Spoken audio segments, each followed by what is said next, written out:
Now I am going to explain about గొబ్బెమ్మలు wine బొమ్మల కొలువు. ధనుర్మాసం అయినప్పటి నుండి ఆడవాళ్ళందరూ ఇంటి ముందు ముగ్గులు వేస్తారు. ముగ్గుల మధ్యలో గొబ్బెమ్మలు పెడతారు. ఈ గొబ్బెమ్మలకు పసుపు కుంకుమ పూలతో అలంకరిస్తారు. ఆ గొబ్బెమ్మలను గోదాదేవికి ప్రతిరూపంగా కొలుస్తారు. ఆ గొబ్బెమ్మల చుట్టూ తిరుగుతూ పాటలు పాడుతారు. చప్పట్లు కొడుతూ చుట్టూ తిరుగుతారు. కొందరు సాయంత్రం గొబ్బెమ్మలను పెట్టి చుట్టూ దీపాలు పెడతారు. మధ్యలో పెద్ద గొబ్బెమ్మను పెట్టి చుట్టూ చిన్న గొబ్బెమ్మలు పెడతారు. ఇవి క్రిమికీటకాలను నాశనం చేసి ప్రకృతిని కాపాడటానికి తోడ్పడతాయి.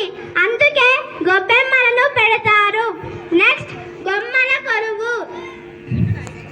మన దేశంలో దసరా మరియు సంక్రాంతికి బొమ్మల కొలువు పెడతారు.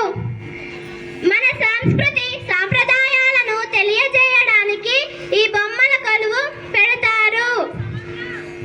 ముందుగా పసుపుతో చేసిన వినాయకుని బొమ్మ పెట్టి తరువాత పార్వతీ పరమేశ్వరుని బొమ్మలు ఇంకా మిగతా బొమ్మలు పెడతారు.